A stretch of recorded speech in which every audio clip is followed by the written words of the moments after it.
Slow Burn Media and Bill Huffman present this week's episode of Who Killed the Women of New Bedford, Mass. Now, no one has ever been charged for the murders, leaving a cloud of mystery hanging over southeastern Massachusetts for 3 decades. 30 years ago this month, women started disappearing from New Bedford. In just a 6-month time period, 11 victims vanished. 30 years ago marked the beginning of a reign of terror. The women who went missing had 2 things in common. They were drug addicted and each from, or at least last seen in, New Bedford. 9 were found murdered along local highways. 2 were never found, and the killer was never caught. This was the killer's grave of choice, callously dumping women's bodies along the highways surrounding New Bedford.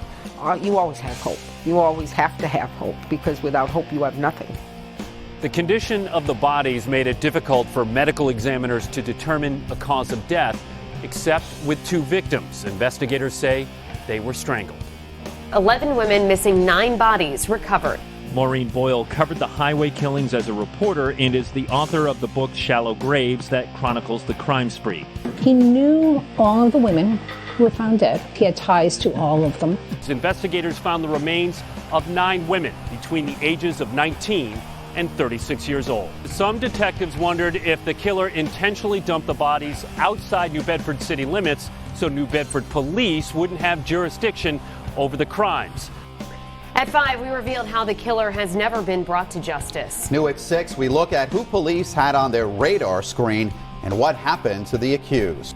They have tracked some 500 serial killings across the country, all of which occurred along interstates. DA says police are now looking at a number of possible suspects. A new complaint is issued against Neil Anderson for assault with intent to commit rape. James Baker was a truck driver. Tony DeGrazia became a suspect. Kenneth Pont. Kenny Pont was looked at.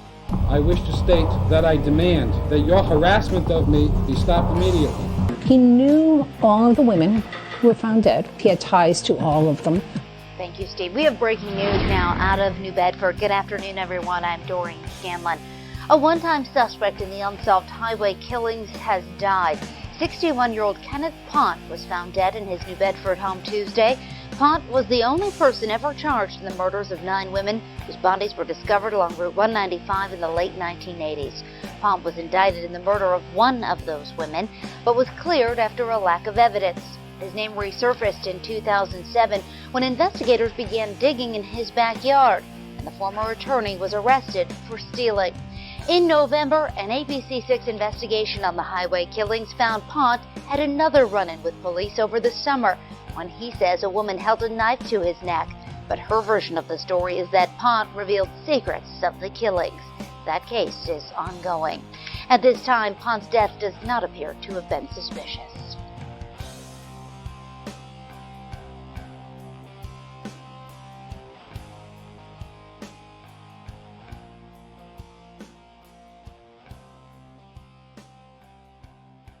Hello and welcome to episode 54 of Who Killed, a Slow Burn Media production. I am your host, Bill Huffman, and on this week's show, I will be speaking with the award-winning author and former crime reporter, Maureen Boyle, about the New Bedford Highway Killer. We discuss her book, Shallow Graves, which gives a very detailed account of the victims and the investigation. She has become the go-to person for information about this case, and I was privileged enough to have her on and bring more attention to the killings. If you have not listened to part 1 and would like a full refresh on the case, I suggest going back and taking a listen. In the span of just 6 months, starting in spring and ending sometime around the end of the hot, muggy summer of 1988, a serial killer was prowling the streets of New Bedford, Massachusetts. He had taken the lives of 9 women, and there are 2 others that are still missing to this day. As I mentioned last week, this is one of those cases that I feel has been forgotten over time. The sad thing is, for the families, they will never forget the killings. Maureen Boyle was a young reporter for the Standard Times in New Bedford and was assigned to the police beat. Having worked with investigators and crime scenes, she was used to dealing with victims' families, but was always very mindful of the task at hand. She even gives some really good advice to all young journalists out there on how to approach the situation as a crime reporter. Her book, Shallow Graves, tells the story of the 9 women aged 19 to 36 who were strangled and left along the highways of New Bedford, Mass. in 1988.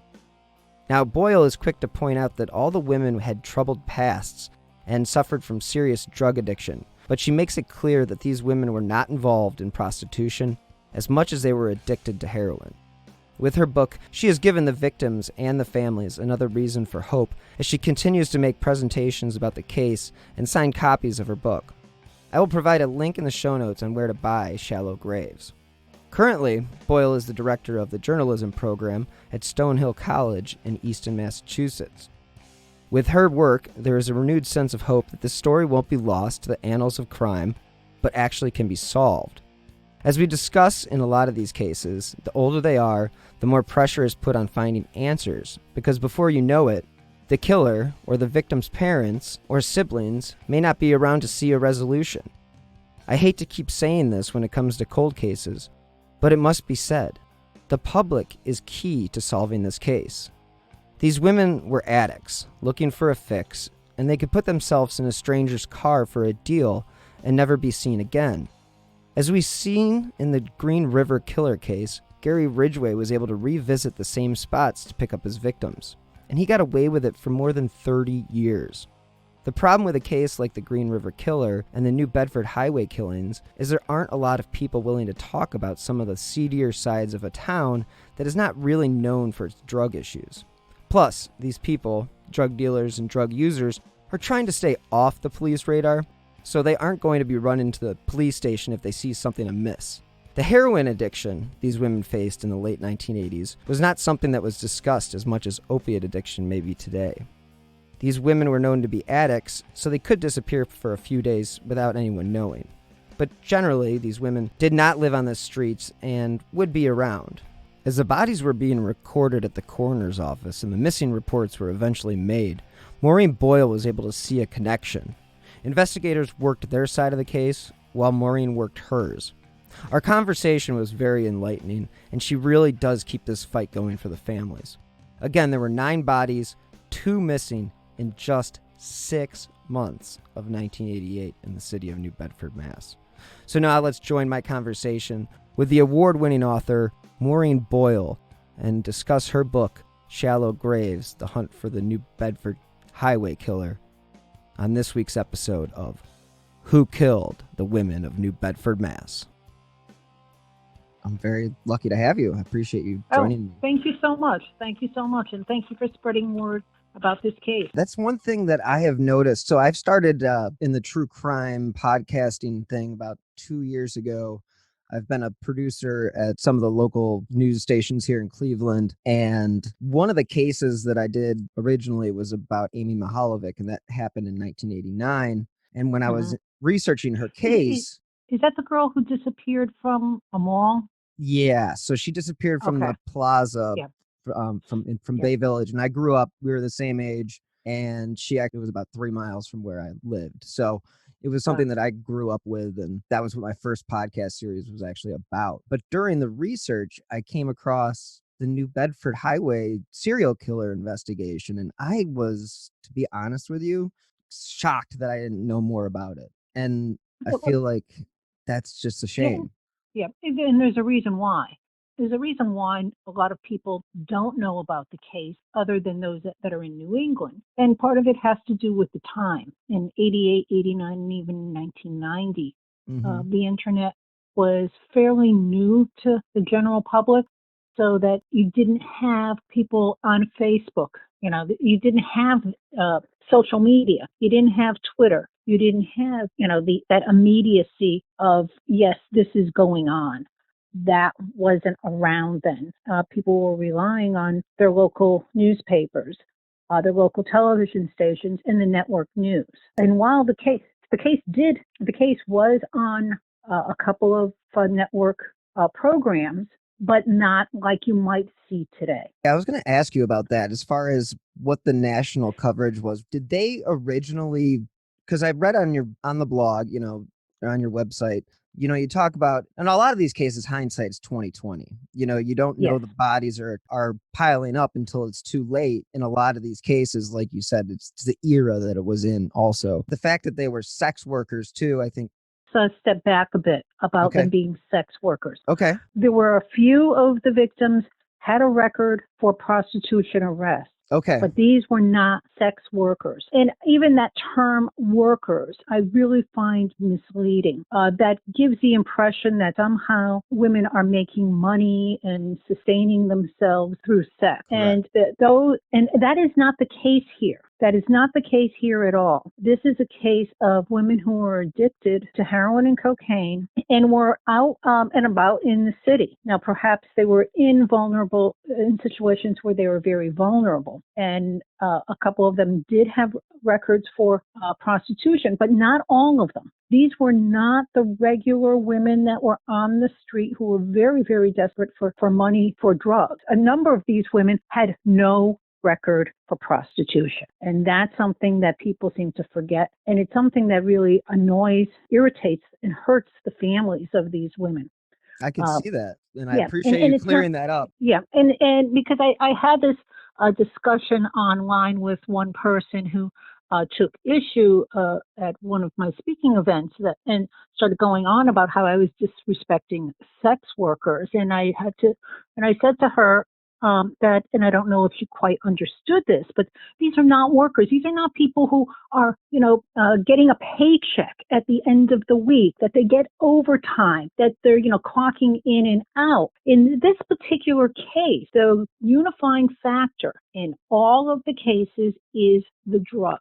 And this was a period of time where no one was talking about heroin addiction like they are today. Families were very, very embarrassed when their loved ones were addicted, and they didn't know where to turn for help. There was not an awful lot of treatment options, as there are today, for particularly women to overcome their addiction, and especially if they didn't have good insurance. So that was really the key factor in all of this. You had a period of time where you've had a number of people who were addicted to heroin. No one was talking about it. I mean, there were some groups in New Bedford, of course, that were very, very focused on finding what they called treatment on demand, being able to get people help right away. But it really didn't exist at that time. So you had women who were addicted. Their parents didn't know what to do. Their brothers and sisters didn't know what to do, and they were also very embarrassed because no one was talking about addiction at that time. As a result of their addictions, women in particular could wind up in very precarious situations and around people who could do them harm. That doesn't mean that they were selling themselves, so to speak, on the street, and that's how they met their demise, because there were a number of other women who were out there all the time who had long records of prostitution and were alive for years later.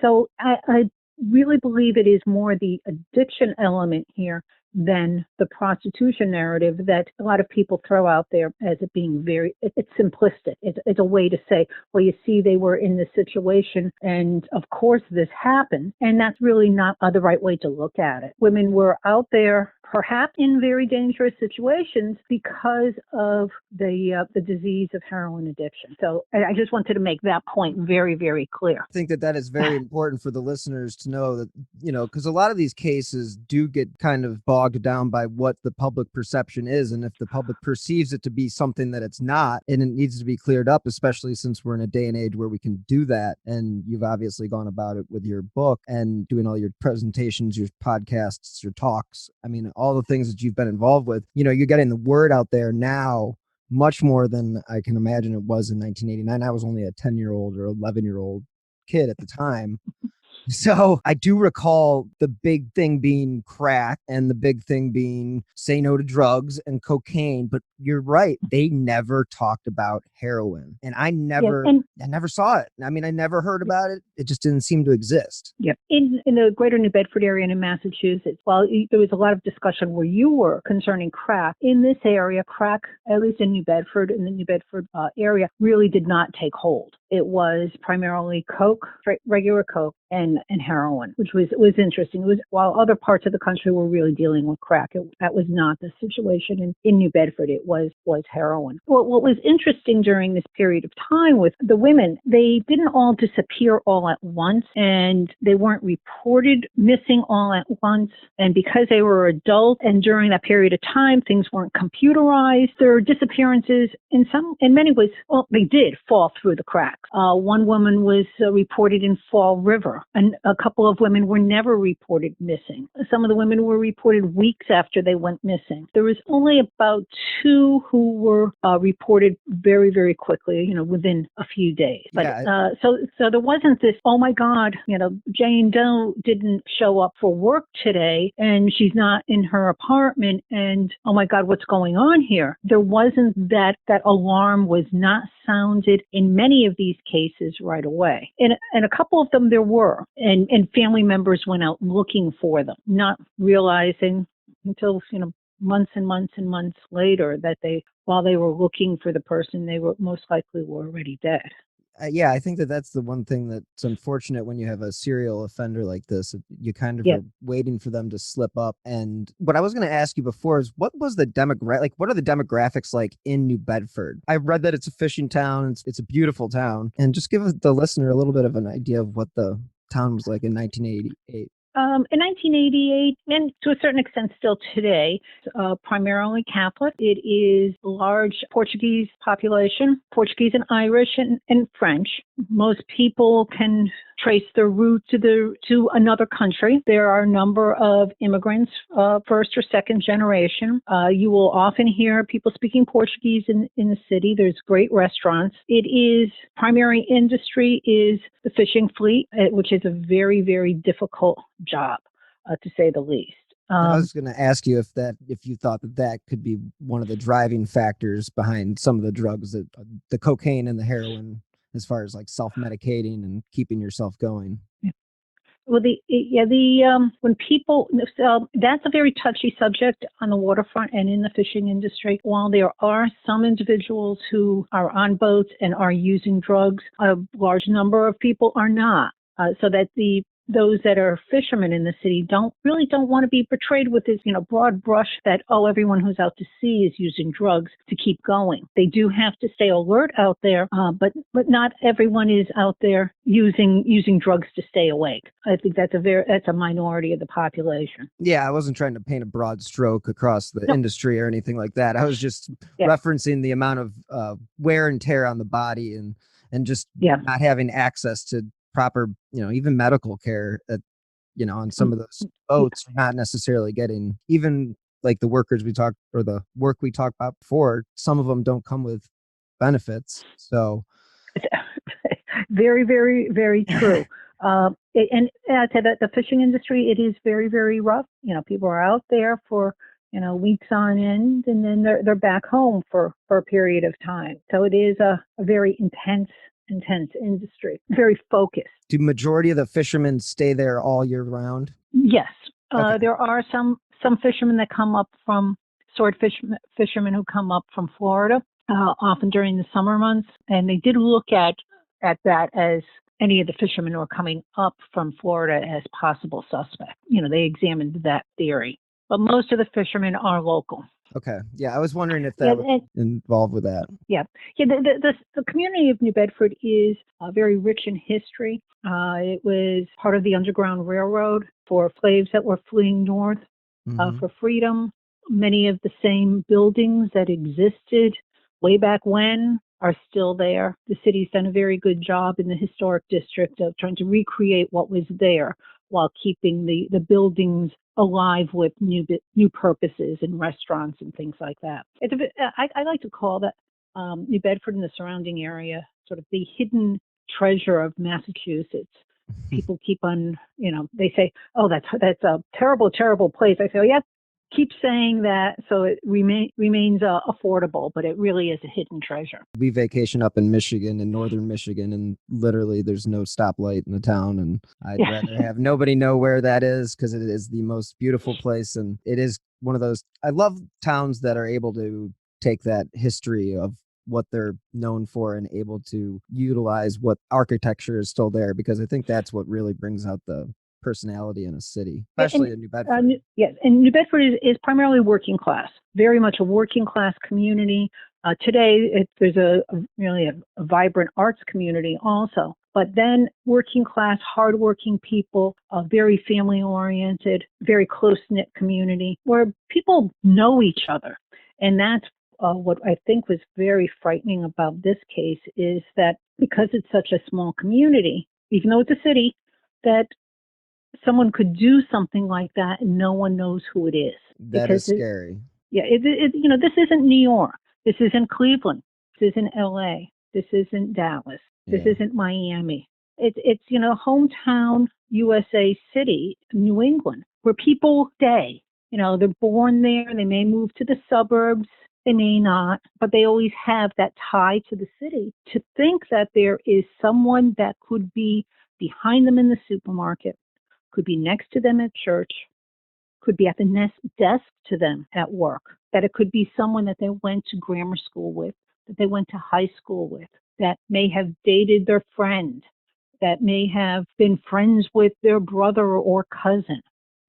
That's what I think unnerves people to this day. Yeah, I think not knowing is one of the driving forces behind the reason why I cover the cases that I cover, because I think that, the case that I covered originally, that case is still 30 years unsolved. And it's just, there's only 15,000 people in that city and 20,000 in the city that I live in. It's just like, the feeling of having somebody behind you at the grocery store coaching your kid's soccer team or being the high school teacher or this, that, or the other. It is very frightening. How old were you when you first started covering this case? I was a reporter at the Standard Times. So I was in my 20s. The Standard Times is the daily newspaper in New Bedford, and I was a reporter there and I stayed there a number of years after that before going to another paper. But I was primarily the police reporter for the Standard Times for much of my time there, and that's how I found out about this case and the possible links between the women, and particularly the possible links with missing persons. There had been a couple when the first bodies were found. First one was found on a weekend. The weekend reporter did a very short piece on it. It really did not stir up a lot of attention. Part of the reason was that there had been this tragic drowning in New Bedford for the 4th of July weekend, where a mother and her child drowned in the harbor watching the fireworks. So a lot of the media attention was on that, not a body that was found, remains found on a highway with no name and, nothing to report on at that point. Other than this is what they found. Yeah, Jane Doe.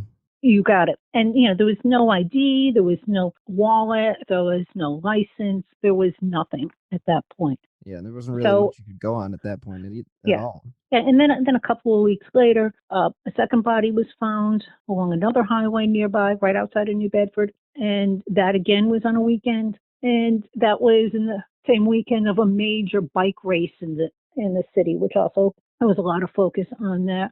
There was a small story on that and a follow-up.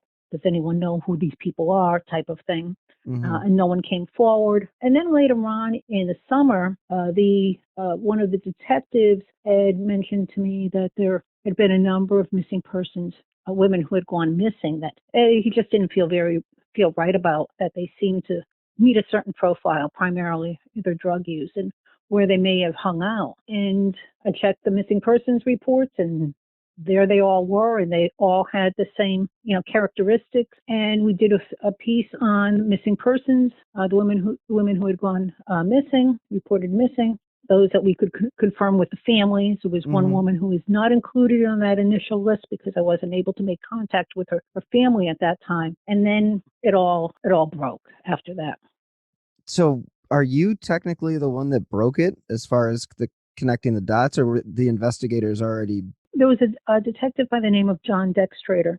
He is now deceased. He had first began noticing the connection. He was, unfortunately, there wasn't an awful lot that he could have done early on because the first two bodies were not found in New Bedford. Actually, none of the bodies were found in New Bedford. So technically it wasn't a New Bedford case, but he was a very, very dedicated detective, and he worked very, very hard in convincing the DA's office to take a really hard look at this.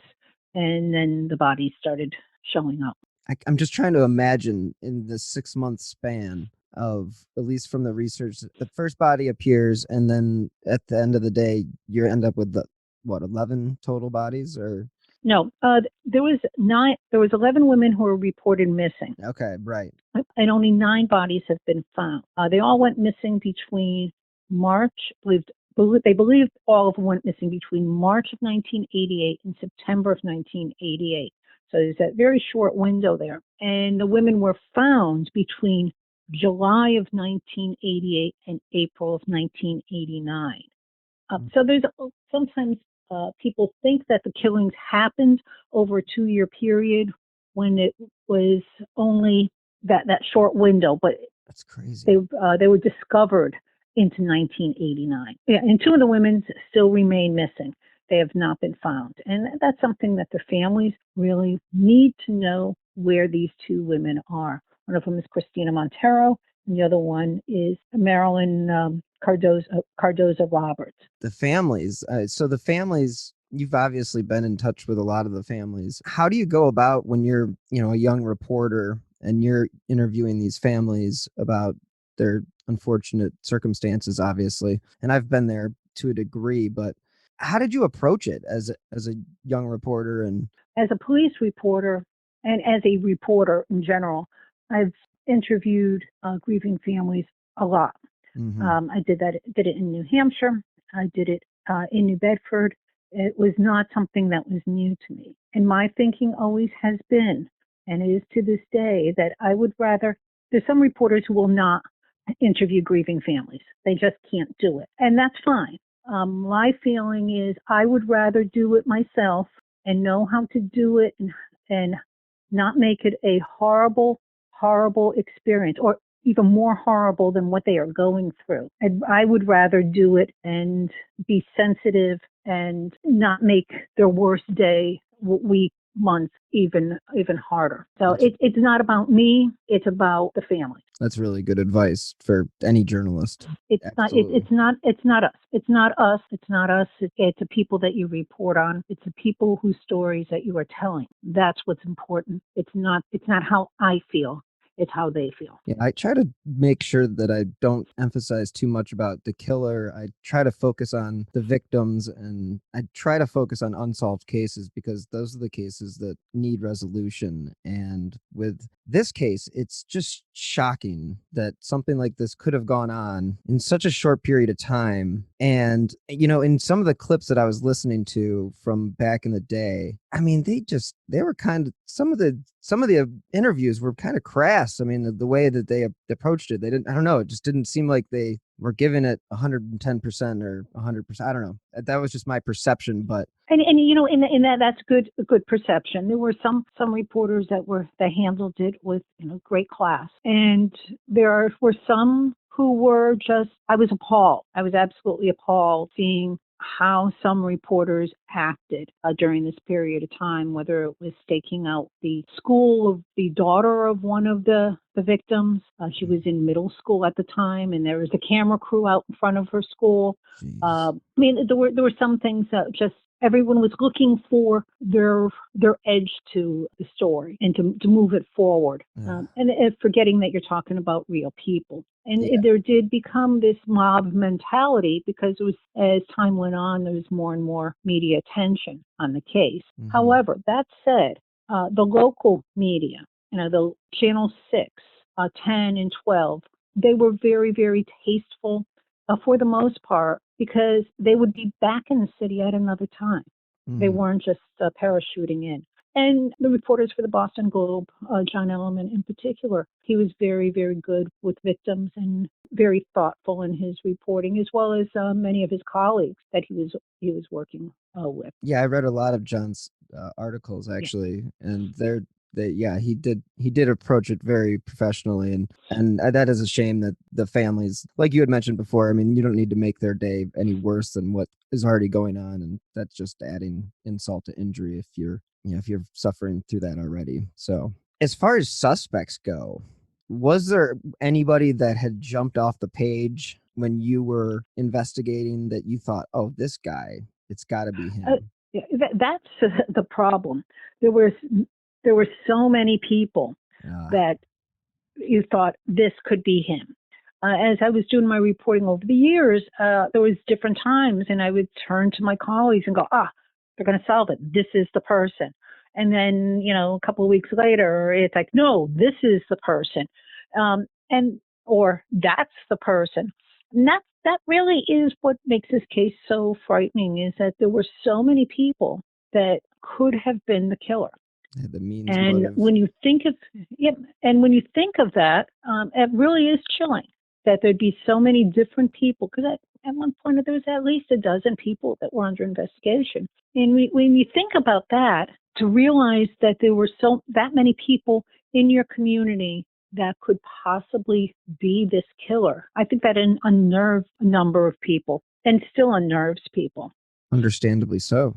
There's that saying that, don't lift up a rock unless you're prepared to see what's underneath it, because it can be very ugly. And that's what I think everyone discovered when they started looking closely at individuals and thinking, oh my God, I did not realize this person could even be capable of this, or this person could be capable of this. Oh my God. And there's this other person, and there's that other person. And to complicate matters at that time, a number of people that were in the midst of divorces or breakups, spouses were calling the police, insisting that their spouse or ex-spouse was the killer. Yeah, and that complicated matters even more. Yeah, I've seen that in other investigations as well. It's they put out a sketch or something like that, and somebody's got an axe to grind, and hey, that looks And then there's the psychics.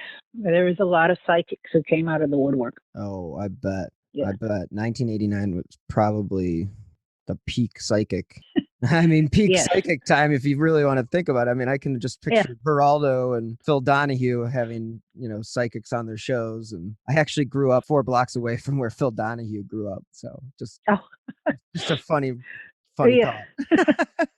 Yeah. His mom lived there all through my childhood. So it was just one of those ironic things. So they did have, as I detail in my book, Shallow Graves, The Hunt for the New Bedford Highway Serial Killer, I detail some of the suspects that they had at the time, and why they looked at them. And that's something I think the public has to realize, that they did not just willy-nilly go out there and say, oh, we're going to investigate this person or investigate that person. A number of the people that or say all of the people that they looked at, there was good reasons for them to look at them, and if they did not do that, they would be derelict in the investigation. And the investigators did get a lot of flack for some of the people that they investigated, saying, "Oh, this person's being targeted or that person's being targeted," when primarily they were looking at, well, this person looks like a good suspect, and let's look further. Yeah, I guess it really wasn't if you got your name associated with it at the time, it probably wasn't a good way of getting it off of the case. You got it. And also during this period of time, this is when, the DNA was really, in law enforcement, was really in infancy. Today, if this happened today, it would have been solved. But back then, they needed much larger samples of DNA for testing. The touch DNA was not even thought of by law enforcement at that point, let alone it being introduced into court. They were primarily looking at blood evidence, hairs, and things like that. Yeah, looking for the old, fingerprints and basic detective stuff. Yes. And, they were just entering into this new forensic world. Yeah, it's definitely changed a little bit in the last 3 decades. And remember, this was also a period of time when a lot of people did not have cell phones. There was car phones, and there was those big bag phones. You didn't have a computer in your pocket, let alone, taking video of people, of surveillance cameras. There weren't, surveillance cameras on every corner. There was, and where there were surveillance cameras, the video was really bad. Yeah, and most of the times they were just taping over what they had, so the quality was nothing. I mean, yes. good luck zooming in on that picture. and getting Yeah. license plate or anything along those lines. Was there one particular, I see that Kenneth Ponte, is it Ponte or Pont? It's Pont. It's Pont, Kenneth Pont. So he obviously seems to occupy a lot of the media attention. Do you feel like he had anything more to do with it than what he I don't didn't know. get? I mean, he's dead, obviously, but Yeah. There are some investigators to this day insist that he was the killer. There are other investigators who will say, no way was he the killer. That he did deserve close attention by the district attorney's office and the investigators at that time because he knew the victims. He left the area about 2 months after the last victim disappeared. He was a heavy cocaine user. He did not want anyone to know, publicly because he was an attorney, but that he was having problems. So there was that element to this. I could see that definitely being a weird element in the 80s, especially, with the heavy use of, at least from a 10-year-old or 11-year-old's mind and looking back on it nowadays, seeming like cocaine was the drug of the decade, but definitely he seems to fit the bill. And yes, he did. And when you and I detail this in the book of how he was very strange, and it is his strangeness and how he reacted with women that really drew the police investigators' attention. He was paranoid. He was weird, and he used a lot of coke. He injected coke. And he would have girls on the street buy the coke for him because he was an attorney, right, and he did not want to be out there buying it himself. Wow. Now that's an interesting perspective. So there was a good reason for investigators to look at him. It wasn't that they just picked him out of the hat. It doesn't seem like any of these people were picked out of a hat. It does look like they were really thorough as far as what they were looking for. I'm still amazed at the fact that the amount of bodies and nobody still to this day being in, what's going on right now with the case? I mean, anything? Well, right now, this is a cold case. Right. However, it's not a dead case, so to speak. Investigators over the years have looked at different evidence, followed up on any tip as forensic science and forensic testing has changed. They've retested material and looked at other ways to perhaps look at the case in through different lenses. And they do have a cold case unit there in the Bristol County DA's office. That's the county prosecutor's office here in Massachusetts. And that's where New Bedford's located, in Bristol County. Mm-hmm. And so it is still very much alive in a certain sense. Do they work on the case every single day for the next year? No. When needed, they do. Right. But it's not a hot case like it was in 88, 89, 90, 91. But so, they do look at things over the years. Yeah, I was going to ask you, because I know that, like, with the case that I originally covered, they kind of, they have a task force that they get grants for, and they're able to do some investigating and whatnot that way. They brought in Phil Torsney, the guy who caught one of the guys. I've spoken with him. He's a very nice guy. Very, very nice dedicated. Guy. Yes. And it's ironic. Speaking of northern Michigan, he lives in like way up there in the middle of nowhere. So he comes down to Cleveland every once in a while and still does investigating for that case, which is really, really. He is one of the top investigators around, and I think the state's very lucky to have him as part of the renewed in looking at that case again. Now, was he in? I know that he eventually went to Boston. Did you ever?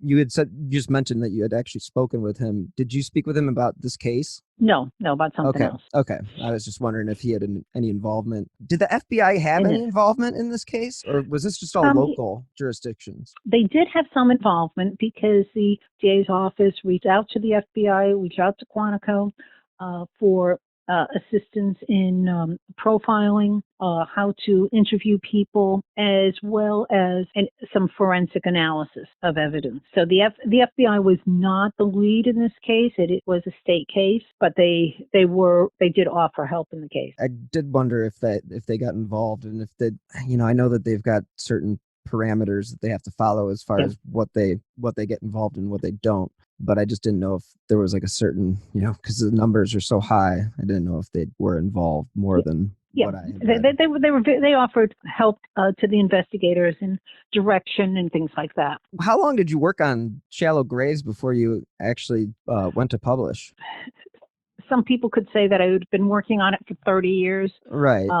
But I'd always known I wanted to tell the story of the women in this case, but I had always was waiting for it to be solved. And as the years have gone on and became clear that, people were dying and there's a possibility that it might not be solved, I really did want to have the case documented for future generations so they know exactly what really did happen during that period of time. Because over time, people misremember things and they misremember the case, even misremembering how many bodies there were, how many, when they were killed, and start interjecting other things, facts into it that just didn't happen.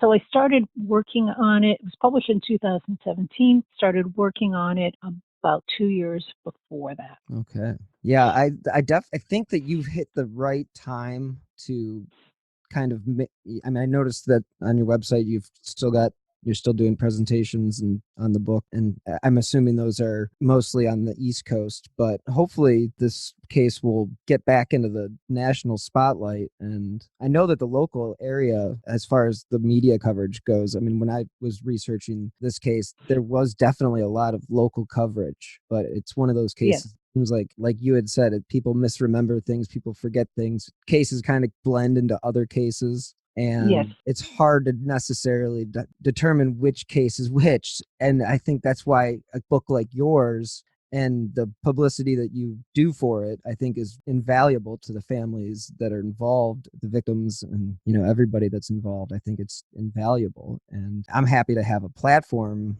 Obviously you've been on podcasts before, but I'm happy to provide the platform to get this story out there because it's something that really does need to be solved. And that's 100,000 people in the town. That's a big case to be hanging over your heads. Where do you see it going from here? Where do I see the case going from here? Hopefully it's solved. That's where I'm hoping that it goes from here. Have you been able to determine if they have any DNA? They're not saying. Okay. They're not saying whether they have DNA or not because it is still an open case. Right. So that was also one of the challenges in writing the book because it is an open case and there's certain information that the police cannot and should not release. There's certain things that, as much as we all want to know about it, certain things only the killer knows. Mm-hmm. And there's a reason why that information cannot be released. And I understand that completely. Yeah, I definitely agree with you on that one. Yeah, and I tried very, very hard when I was writing this to make sure that I did not include any information that could possibly lead the investigation down a fake road. Someone reads something and says, oh, well, I'm going to throw that out there and they'll think that, I have information when they really don't. Yes, I've come across that on many cases where people, like you said, interject their own opinions, or they want to be the people that solve the case or get the leg up on the story, like the people sitting outside the school of one of the victims' children. And that's just poor journalism, and it's definitely not the way a victim's family should be treated. And I think a lot of these cases, people just forget. They get so lost in their own fame and ego, and it just being a producer and stuff like that, I think a lot of times you see that and they make it about them, and it's not about them. It's about the victims, and what you're doing is great. Yeah. You can never lose sight of what is the point and the purpose of your reporting, and that is to tell the story of individuals who are not there to tell their story, and to, in some cases, help people either find peace if they ever can, and to find the killer. And, there is no peace until a killer is found. And even then, it's only a partial peace for the families. Yeah, there's definitely not closure when it comes to a family that loses a child or loses a loved one. There's just no such thing. There may be some sense of relief, but it's still not going to bring their loved one back. And Yeah. That's a shame. And I'm actually gonna be at CrimeCon in Orlando this year, and I'm gonna definitely bring your book down to my booth, because I just think this case is just one of those more people that know about it. Yep, I agree. That's the most important thing. I try to make sure that focus on cases that other people may not cover. And that's why when I came across your book and came across you, and literally you're like the number one person about this case. You are Thank you. But it's so great that you put it in print and you put it out there, and you did set the record straight, and you continue to do so. And I think families are probably very appreciative. And well, it is about them. It is all about them, and that's what's important. And you're currently you're in charge of the journalism department? No, the journalism program. Okay. I teach the journalism program at Stonehill College. That is a Catholic liberal arts college in Easton, Massachusetts. The lovely school. How far from New Bedford is that? That is about 45 minutes from New Bedford. Okay. And it's south of Boston. Technically it would be 45 minutes south of Boston also, but nothing is 45 minutes south of Boston, even if you're in Boston. Right. Everything is, it's like trying to get into Manhattan. You can't. Speaking of that, did you ever have any thoughts that it could be were there any people that commuted on highways that would have been commuting to any major city? People would be commuting to Providence or up to Boston, north, parts north, Taunton, Brockton, Boston. Now, during that period of time in 88, there was not as much traffic as there is today. Route 140 in the Freetown area, that was really desolate at that time. And the belief was, and even on 195, where bodies were found on the ramping system, but they were very, I don't want to say unique ramping systems, because there's ones just like them everywhere, but it's one of those on-ramp, off-ramp areas that are heavily wooded, so that someone could pull over and do anything over there and no one would notice. And in 1988, that area there wasn't a lot of traffic coming on and off those ramps there. I was just going to say, like you said, if it was today, there'd be cameras that would be cameras of the car entering the highway. There would be so many different surveillance cameras out there that would have captured the killer, or captured the killer's vehicle, at least. Yeah. And many more cars. There's so much more traffic on the highways than there was in 1988, particularly in this area here. So the area has grown up.